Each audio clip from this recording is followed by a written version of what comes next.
Magandang umaga. Magandang umaga. I think today's two sessions will go a little bit more into the practical side and talk about two very interrelated issues. First, how to finance what you want to do, and also how to measure your progress towards your goals.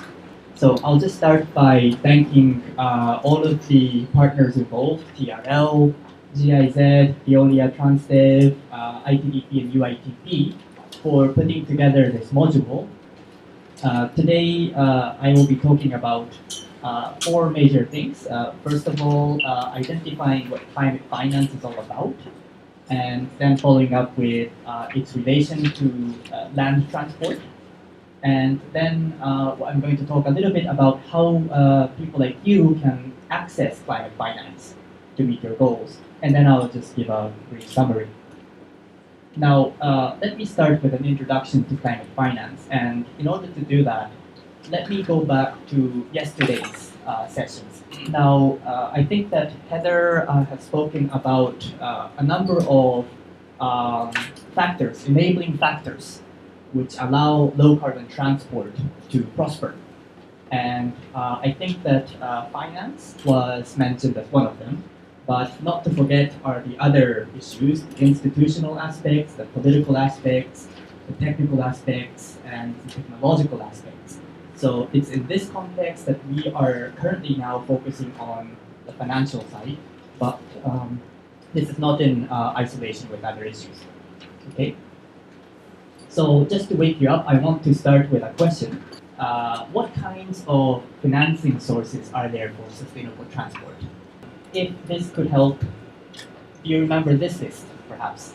It was a very long list of the types of funding available, starting with public funds, levies and taxes on fuel, vehicles, public-private partnerships, transit-oriented development and how that can capture land value, new types of trust funds, international development assistance, tendering and contracting, franchising options. You probably remember some of these. And in addition to this, I'm going to talk today about climate finance. This means that climate finance is only one of many different sources of finance available to you. Before I go on to explain climate finance, has anyone in the room heard of this term before? It's sum of money invested or spent by an economy that is required to put a cap on its carbon emissions as a way to credit lowering the carbon of an economy. So this becomes a climate finance. Thank you, Renee. That was, I picked up on two key terms there, emissions, and you also mentioned crediting. So let's remember those two terms. Now, I'm going to the World Bank as their formal definition states. Climate finance is the resources to catalyze the climate-smart transformation of development trajectories by covering the additional costs and risks of climate action, creating an enabling environment and building capacity in support of adaptation and mitigation, as well as encouraging research, development, and deployment of new technologies. That's a very long definition, but let me just highlight this part here, in support of adaptation and mitigation. This is the important part when we talk about climate finance. So interpret it slightly more generally. Whatever financial source that specifically targets climate change as the main target of that intervention, we can loosely define as climate finance. Okay? So just a quiz. I've listed these 5 different mechanisms or funds. And I'd like all of you to think a little bit about which of these are climate finance. Who thinks that sales tax, the revenues that you get from value-added tax, is climate finance? No one. Okay, that's good. That's the right answer. How about fuel tax? Who thinks that the revenues you get from the sale of gasoline or other fuels. That's climate finance. Okay, you're right again. How about the loans you get from a local bank, maybe to purchase a home? No, that's right, you're right again. How about loans from the ADB? Yes. Not necessarily. Not necessarily, that's a very good answer. Right. Because not all loans from the ADB target specifically carbon mitigation or adaptation, right? We do a lot of things around building infrastructure, building hospital. Not all of this is related to carbon. So you're very right. How about the clean development mechanism? Yes. Okay, right again. So congratulations to all of you. You've got all the answers right. Okay, so I'm going to go a little bit more into detail on climate finance. And I'm going to talk about two different types of climate finance. And this is going to be a little bit confusing, so you have to bear with me. There are, generally speaking, two types of climate finance. One is what we call climate funds. So basically a pot of money that you can tap into for mitigation or adaptation to climate change.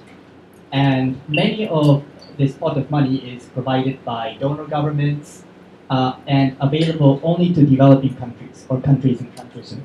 And they come in the form of grants, loans, technical assistance, and other forms. Okay?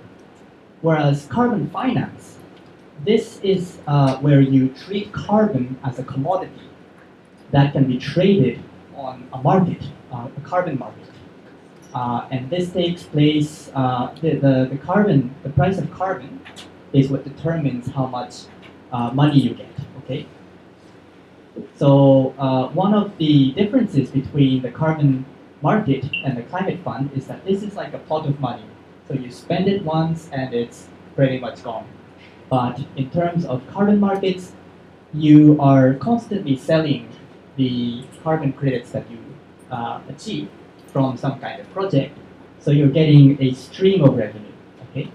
So I'm going to try to conceptualize this a little bit in more general terms, just so that we understand the difference between a fund and a market mechanism. So I'm just going to quiz you again. What happens when a fisherman receives a grant from the government to repair his boat? Is this tapping into a fund or a carbon or a market mechanism? It's a fund. Yes, that's right. What happens if a farmer, based on his labor, harvests some rice and sells it in the market? Is this tapping into a fund or a market mechanism? That's right. Yes. So this is the main difference. Okay. So both the fisherman and the farmer, they both receive some kind of money, but the mechanism through which they receive the money is very different, as you can see. So this is going to be a very tricky question because we haven't gone into these. Who thinks that the Clean Development Mechanism, the CDM, is a climate fund? Okay, one. Who thinks it's tapping into a carbon market? Okay, those people who just raised their hands, you're right. The Clean Development Mechanism is a market mechanism. What it does is it sets up a market for carbon where people from developed countries basically buy credits from developing countries. So this is a market on which carbon is traded. Okay. Who thinks that Global Environment Facility, the GEF, is a climate fund? Okay. Thank you. And who thinks this is a carbon market mechanism? Okay, the people who raised their hands first were right. The Global Environment Facility is basically a pot of money available to countries like the Philippines for use in either mitigating or adapting to climate change. Who thinks that NAMAs are a type of climate fund? Okay. Who thinks it's a carbon market? Who thinks it's neither of the two? Who thinks it's both? Both? Yes, the answer is we're not sure. We're not sure because the rules are still not in place. But as the current negotiations tell us, it could be both actually. We have, maybe Heather explained the three types of NAMAs: credited, supported, and unilateral NAMAs. We can come back to that later. Which do you think is the biggest in financial amount? Okay, not so many of you have an idea. Okay, so let me show you this slide, which might surprise you. It's very small. I'm sorry about the very small font here. But what this shows is this part here, this very large bar here. This shows the amount available for transport, so not necessarily sustainable transport, but for transport from domestic sources. And this is global, so we have to be cautious in saying this is true for every country, but in general terms, okay, general terms, domestic finance is this much, but just 4 representative sources of climate finance, very, very small. So if it's so small, why do we even need to talk about it? Why do we even need to bother? Well, we think that there are 4 main reasons. One is that it can motivate people. Carbon finance or climate finance is something that is very specifically attributed to climate change. So either mitigation or adaptation. So by having a pot of money specifically for the use of either mitigating carbon emissions or adapting to climate change, we can motivate people to consider those aspects in projects or programs. Number 2, sometimes the amount that you get from these climate mechanisms can make a marginal project. So some project that is, you're not so sure whether it's viable or not, but if you have that little bit of money left and you get it from climate finance, then it becomes viable, either in commercial terms or in social terms. Number 3, through the use of climate finance, we can increase the visibility of these projects internationally. Why do you think that the case of Marikina is now being presented in many countries? Now, I travel to a lot of these conferences and I often see slides of Marikina with its biplanes. Maybe because it tapped into climate finance. Maybe not, but It's a GEF. yes, I think it's, am I right, Alvin? It was financed partly by Jeff. Yes, and that's the way that sometimes, not always, but sometimes it can elevate a project at the international level. Okay. So number 4, sometimes climate finance can leverage change in other flows of money. I mean, when you have climate finance as an add-on component to a project, then it can really steer the project to be much more carbon friendly. So this is the conceptual diagram that we often use to describe the role of climate finance. So we're trying to, in a way, escalate the change through the millions, into the billions, and into the trillions. Okay, so that's the kind of concept. And one of the things that we're trying to do in ADB, so ADB fits roughly here in ODA. So what we are trying to do is we are trying to shift our lending portfolio. As you know, we focused very much on road building in the past. Okay, so we still need to do that for countries which are very poor, but we also realize that in urban transport, things are becoming very problematic. So we need to do things like public transport, and also in intercity, we need to do more railways rather than just building roads. Okay, so here's another question for you. Who provides climate finance? This is a very tricky question, and it really depends But the answer to this is that all of them can. Because if you remember the definition of climate finance, we remember that if it targets specifically climate mitigation or adaptation, then we can call it climate finance. Now, ADB, or World Bank, we provide funding to some extent and growing over time, funds available specifically for climate action. Basically, any of these can, in some way or the other, provide sources of climate finance. Okay, in that case, let me move on to be a little bit more specific about how climate finance links to land transport. There are a lot of existing opportunities which one can tap into from the various types of climate finance available. These can be roughly categorized into three types. The multilateral, the bilateral, and the carbon market. Let me go now to the bilateral. Now, there are some countries in the world, from the developed countries in the world, which provide specific funds that target climate change.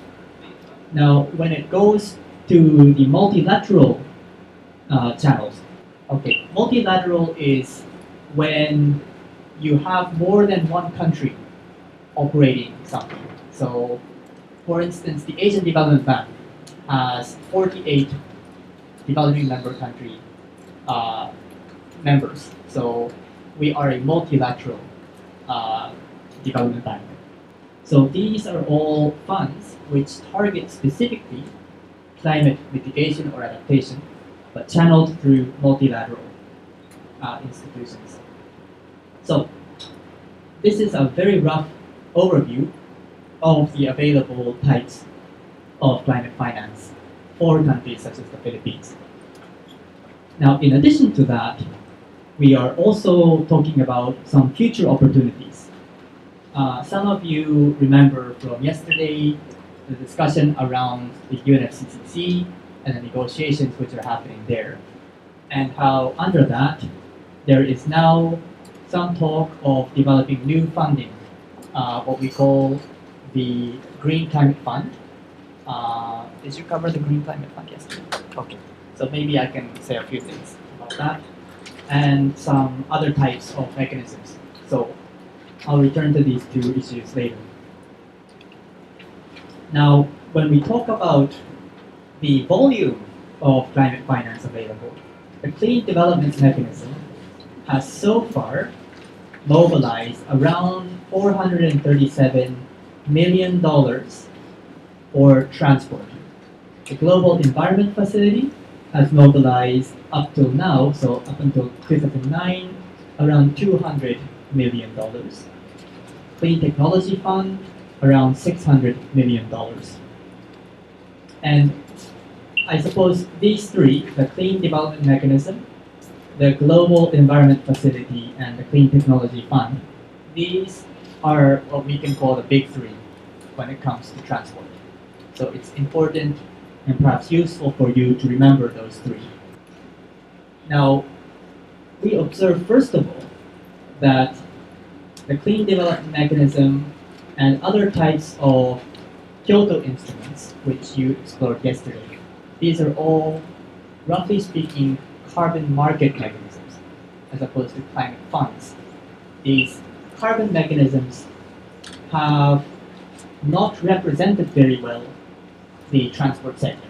Under the UNFCCC, there is still no legally binding agreement, but there are some new types of funds being considered, especially the Green Climate Fund. So that's just an overview of what is happening. And going a little bit deeper into some of the mechanisms I talked to you about, especially focusing on the big three. Let me first mention CDM, the Clean Development Mechanism. Of the 6,147 proposals that have been submitted so far under the Green Development Mechanism, only 37 is in the transport sector. So this is only 0.6% of all the projects.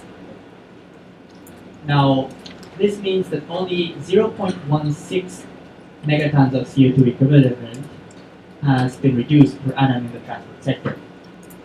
One of the reasons behind that is because the way that the CDM works, if you want to tap into the CDM, you have to prove that you are reducing carbon from your project.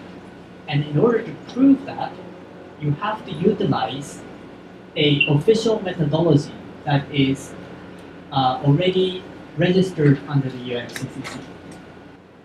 So this is just to show you a few examples of what we call registered projects. So registered projects are those projects which are already receiving credits, carbon credits from the CDM. So now I'm going to talk a little bit about the Global Environment Facility, the second one of the big three that I mentioned earlier. This has provided in total $8.8 billion between 1991 and 2009. But of that, roughly around 200 billion has been allocated to transport. So that's not so much for transport. Now, JEF projects are categorized by their size. So you have very big full-size projects, which are beyond $2 million, medium-sized projects, less than $2 million, and what they call enabling activities. Some of the criteria that the JEF suggests: it has to be firstly undertaken in an eligible country. It needs to be consistent with national priorities and programs. It needs to address one or more of the JEF focal areas. It needs to be consistent with the JEF operational strategy. It needs to involve the public in project design and implementation. And then finally, it needs to be endorsed by the governments of the host countries. So ultimately, it needs support from the government. I'm just going to give you one example of a JEF project. And this might be an interesting one to look at because it highlights some of the issues that we go into when we do a JEF project. This one is from Kathmandu, Nepal. 66% of this came from the ADB, 26% from the local government, and JEF financed 8% of the project. In the Philippines, there is no office of GEF. So how do we access funding from GEF? The JEF operational focal point is actually the Department of Environment and Natural Resources, and it is USEC ANAPE who is the operational focal point. So you can submit proposals to her. And usually the government, the operational focal points work with the government agencies, national government agencies, and there is a climate change focal area where projects related to clean air and sustainable transport fall very much under. So normally you would work with either the DOTC, the DOTC and the DNR for such proposals. Thank you, Ms. Glenda, for helping me out. Now, the Clean Technology Fund has a total allocation of 4.3 billion. So this is again across all sectors, of which roughly 600 million has been provided in the transport sector.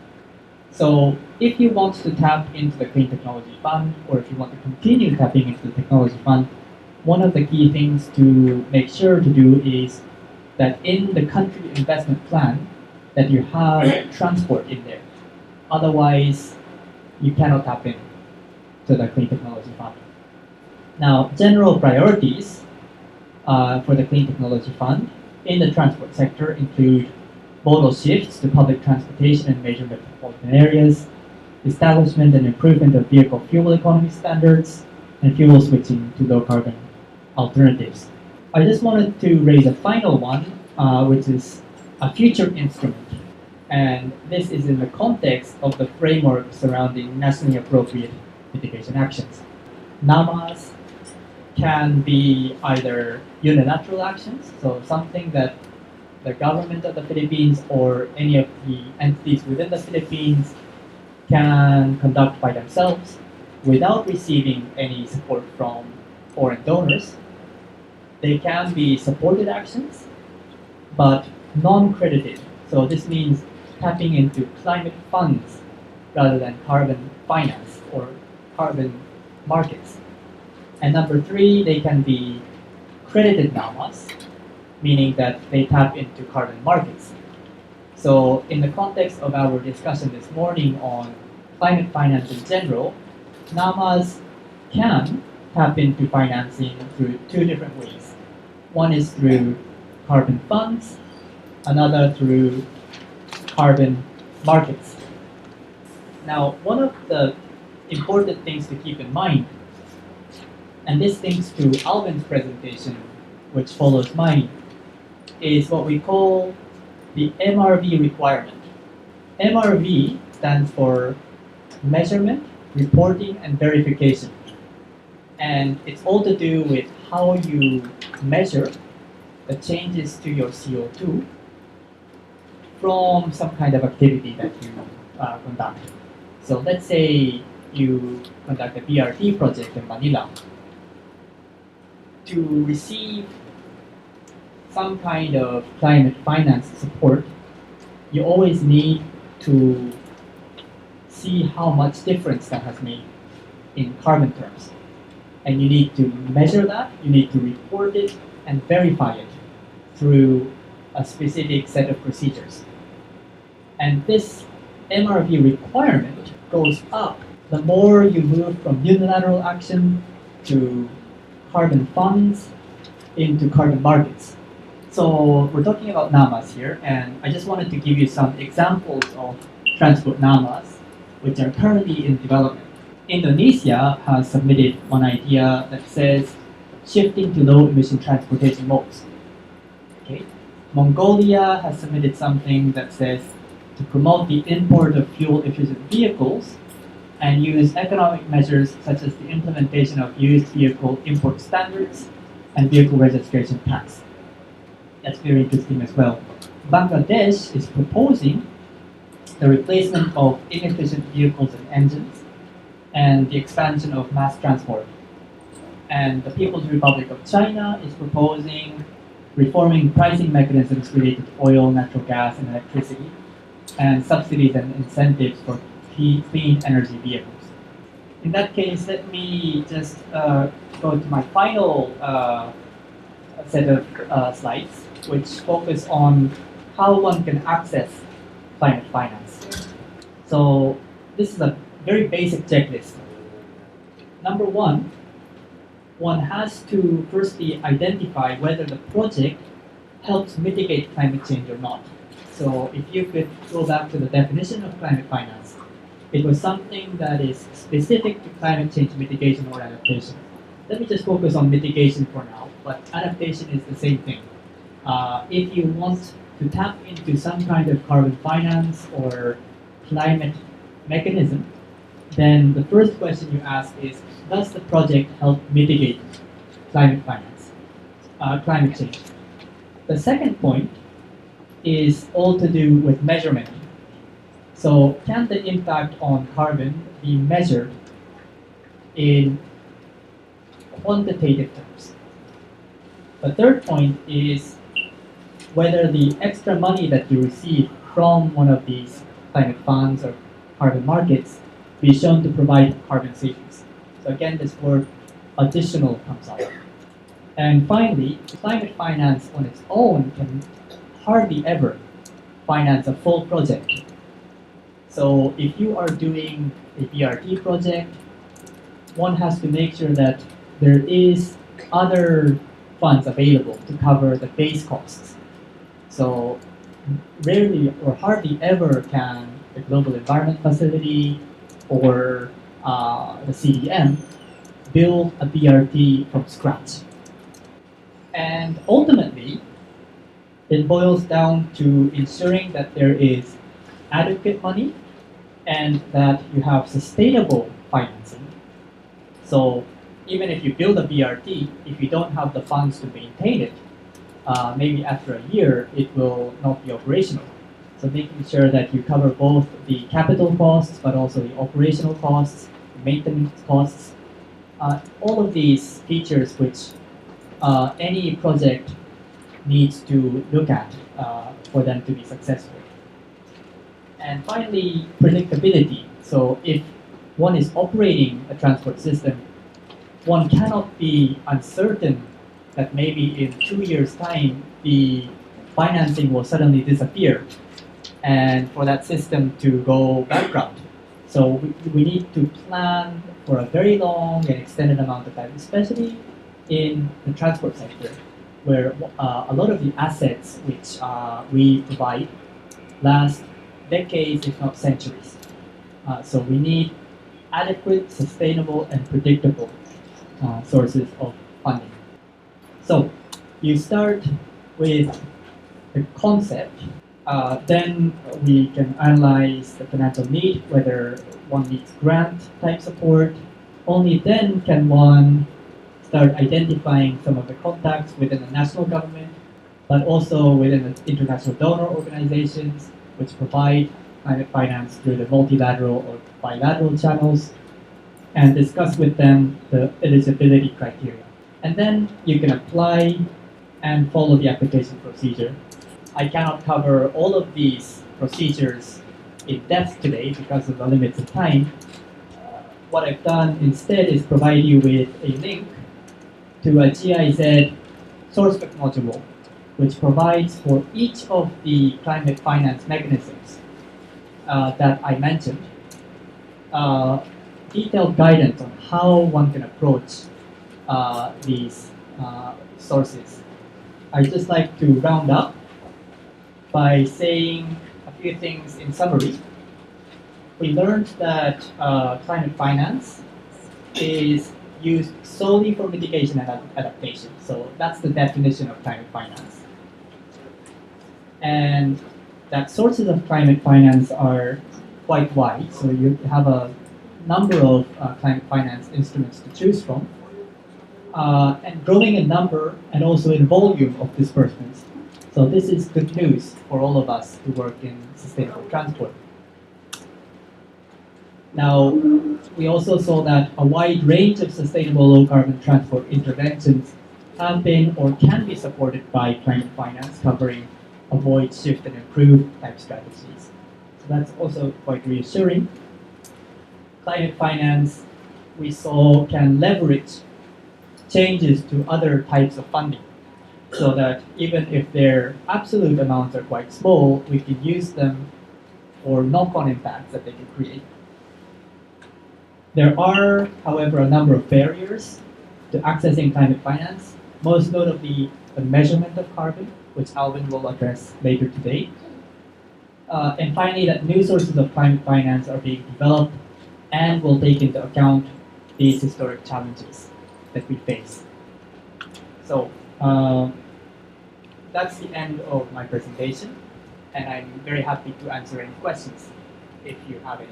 Thank you very much.